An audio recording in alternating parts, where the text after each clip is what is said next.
Macmillan Audio presents Northwind by Gary Paulsen. Read by J.D. Jackson.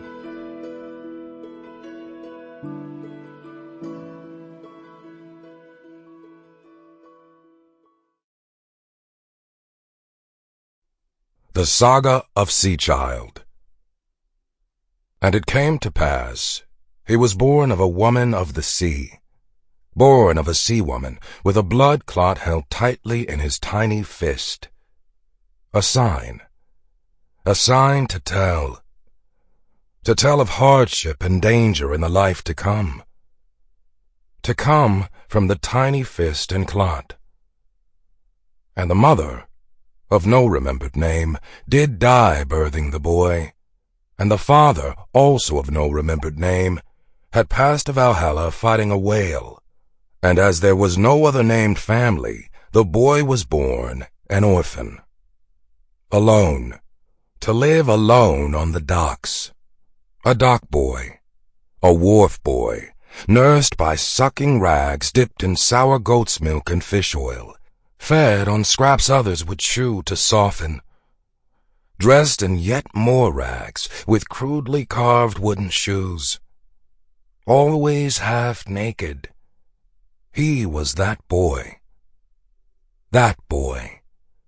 And they called him the wharf rat, and named him Leif, for no other person on the docks had that name.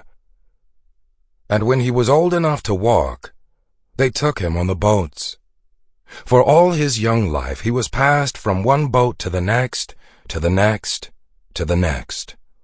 No longer the wharf rat named Leif, but a boat rat named Leif. And when he could use his hands, they set him to repairing nets, sewing ripped nets, torn clothing, and sharpening the seal-killing harpoons, beating him with wooden rods if he did them wrong. And they made him cook greasy eel meat that the sailors would eat, claiming it was soft and would be easy to puke when they became seasick. Across one ocean, into another ocean, then north, looking not for whales, which were too hard to kill, but for seals, for their grease meat and furs, always after furs.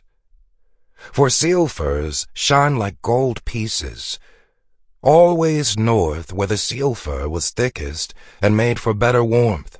And the boy grew, and was 5 summers, then 6, then 8, and 10, and 12 summers, taken on one boat, then another and another, until when he slept in his dream story, it seemed like all one ocean.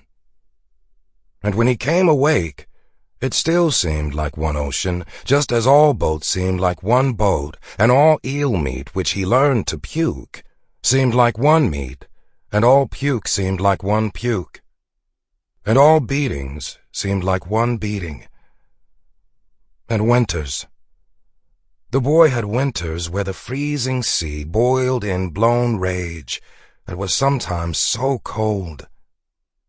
Men's fingers would freeze black and have to be cut off, and the boy would rub oil on them to toughen the stubs, amazed that men could still work with almost no fingers. North, for the better furs that shined like gold, until they were north, had come in this boat north to turn east in the giant straits and up into the forested wildness, and an isolated fish camp was set up where a small river came into the sea, where the ship left Leif. And 4 used-up and part-crippled old men, one named Old Carl, and a small thrall boy, bought off a whaling ship on which a traveling wharf woman had borne the child and passed. And after she was buried at sea, the crew fed the small boy on fish sauce and seal milk, cut from dead seals that had been nursing until he learned to walk.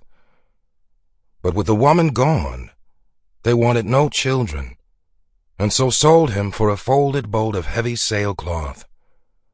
And he was named Little Carl, for he had no other name. And in this fish camp, they were to take salmon from the mouth of the river, and smoke the meat while the ship was gone up north outside the giant island, looking for seals. For this Sample complete. Ready to continue?